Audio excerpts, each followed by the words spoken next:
see that it starts as kind of high here, and it kind of goes steadily across. So that's what we're kind of testing the small rock to see if it works right now. But you can see, are all of the levels the same all the way across the board? No, okay. But if you look right here, notice we have a little lake formed right there. And right now it's a lake because I have the drain tube here tipped up, so I'm not letting any of the water out. So this water here is filled up as much as it could go. You see it's right there. And then across here it's kind of gone, so it's flowed into the lake and it's filled that lake up. And you notice on either side of it, it's about the same level or maybe a little bit higher than the lake. And that's sometimes what happens. This is what we call a seepage lake. The water has seeped in from the groundwater around it. It's not flowing in from a river somewhere. We do have a lot of seepage lakes around here. Although Eagle Springs is kind of a little bit of both. Because you've got springs there, right? But is there a river that flows into it? Yeah. Yeah, because from Lulu Lake, you know, it flows from that area. And then it goes out to the Montego River there. Okay? Who's got number 3? You got that? Okay, so what's your job on the top there? Okay, and what does it say that you do? Your job is to monitor groundwater for potential problems in the water. Okay, so keep on going. Use the syringes to inject red dye into each of the monitoring wells by unit. Do not inject the 2 pumping wells or the 3 injection wells. Ask, how many people think the dye will move to the left, right, up, down? Okay. So we're going to watch this dye move. So we've got some red dye here for you. So bring your paper up with you when you come.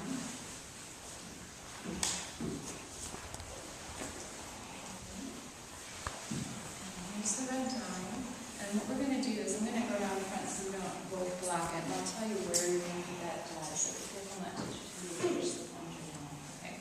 So why don't we go to this one here. And then put it flat on top. So it's just like that. And then push gently.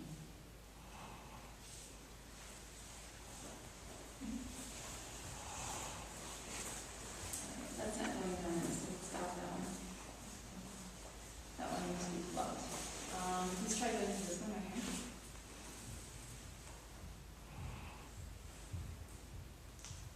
That's not going really well. We're going to try it. Let's try it again, okay? Let's.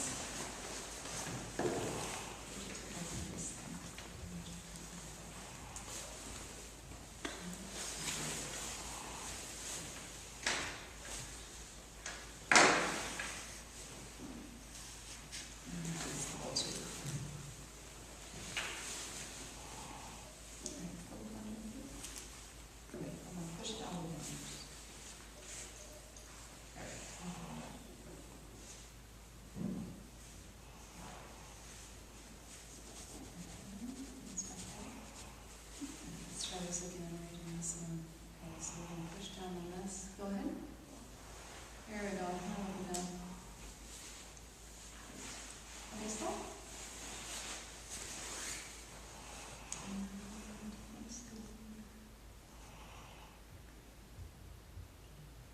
What's in this one? Go ahead. We agreed in there, now we've got red. Okay, stop. All right, and let's see if we can get it in this first one that you tried. Okay, push down. Okay, stop. Perfect. And then it's going to pull all the way up. Push all the way up. All right, so now if you guys are looking at that dye, we're going to kind of look at where it is. And see, we put that underneath the ground so we can track the movement of the groundwater. Now, does it seem to be moving very much right now? No, it doesn't seem to be moving very much right now. So we're going to kind of change things as we go along. So let's find out who has number 4. All right, so let's see what your job is so we know what we want to change. Soil scientist. Okay. Yeah, so what does a soil scientist do? The speed of the water flow through the ground is related to the type of soil or the earth material, such as different types of rock formations the water is moving through. There are 3 types of earth material represented in this model: sand, gravel, and clay. marker to label each type of material. Inject about 1 inch long of blue dye into the red and the blue injection vials.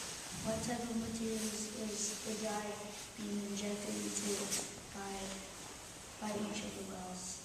Draw arrows on the model with a marker to show any differences in the flow rates through the different materials. Okay, so bring your paper on up. We're going to use green instead of blue, so we can keep track of what we've done. It's a whole couple of this.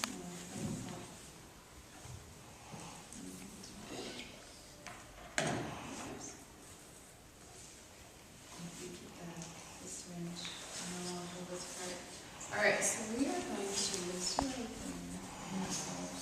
we're going to inject us into some different areas in the injection wells, okay? So try pushing down to this one and we'll stop when we see colors. You guys, if you see color, tell us stop. Stop. Okay. And then we'll try this one. Push a little bit there. Oops, stop. Good. Okay, and push a little bit in this one.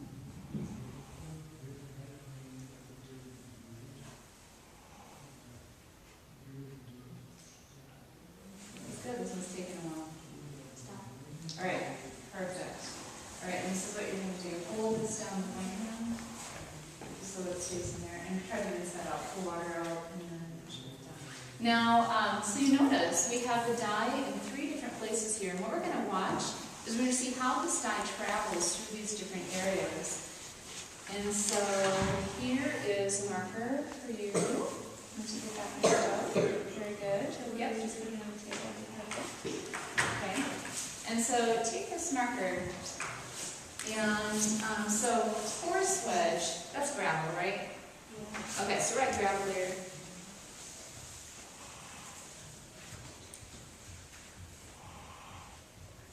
So where's the sand then? Which one's sand? Yeah, so this spot right here is the sand, so go ahead and write the sand there. Okay, and then this is the clay, so write clay right in the brown stuff. And then you can write gravel on the other too. Okay, so now we see that there's these dye spots in there, and we're going to start seeing how these different substrates, are going to behave a little bit differently when we start to change things. Okay, so who's got number 4? Is that? Oh, we're on 5? Okay, 5. Eurasian Bottled Water Company. Your bottled water company is looking for pure, clean Eurasian water to sell. In an Eurasian well water, under pressure flows upward until it is released at the surface. Remove the cap of the Eurasian well. Why does the water flow out? Where is the water coming from? If the water flows from high pressure to low pressure areas, where do you think those high and low pressure areas are labeled? Label these with a marker. Okay. Is the water in a aqua filler below the concealing layer of clay more or less likely to be contaminated? Could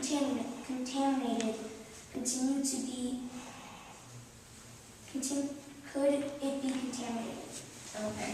So now first I want you guys to make some observations. You can put your paper under there. Make some observations on things that have changed so far, and then you're going to do a lot of changes to the model. So once you see there. Okay, now when you look at the model, see the red dye? Is the red dye exactly where it started? No.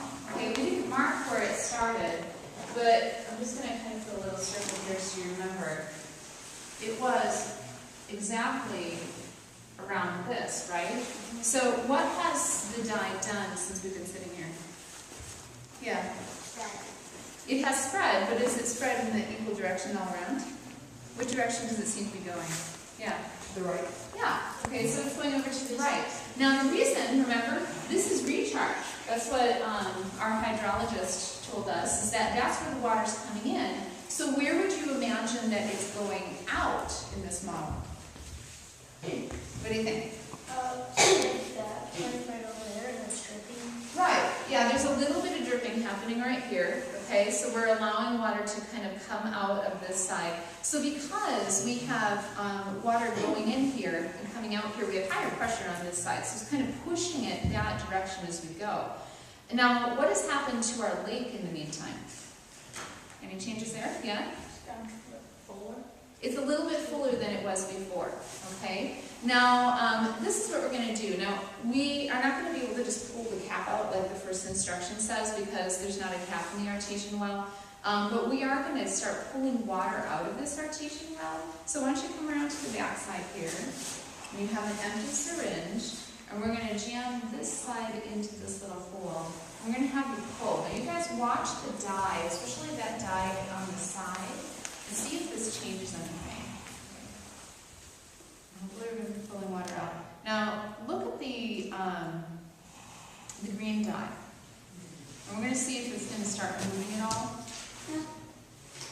And once you get all the way out, we're going to push the water in here. Get some water out. Not a whole lot. That tells me that this might possibly be plugged with sand.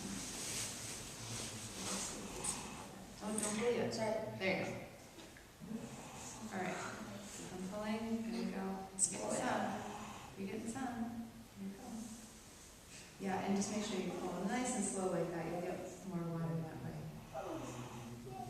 And he's pulling the air out. This dried up a little bit, so we put some air in there. Yeah, it's pressure. It's water pressure you're pulling. Okay. And it's still pulling, so I'm going to let it go a little bit longer, and then we're going to blow it out. Now, lift it up so everybody can see. You get some water out this time? Yeah, it's flowing a little better. So you can see the thing on the left is bubbling too.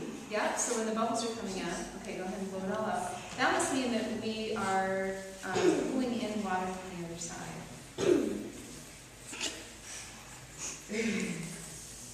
Sounds weird, huh? Okay. Again?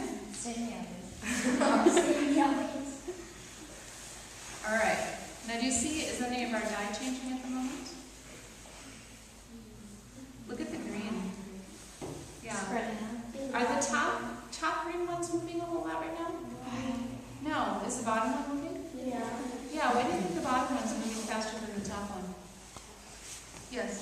Because you're removing water from the bottom part. Right, and so why, do you remember, why is it coming out this bottom part, not coming out this part? Yes?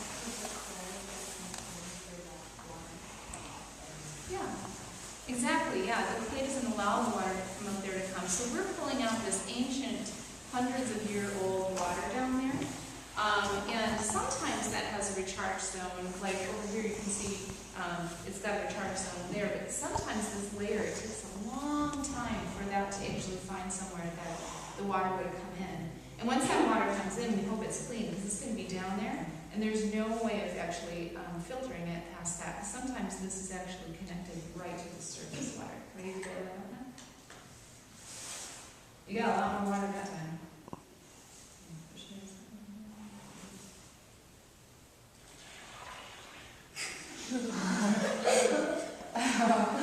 Alright. Okay, so that's moving there. And it doesn't seem to be affecting the water up at the surface or really end or out. Okay. Who has, what are we on to? 6?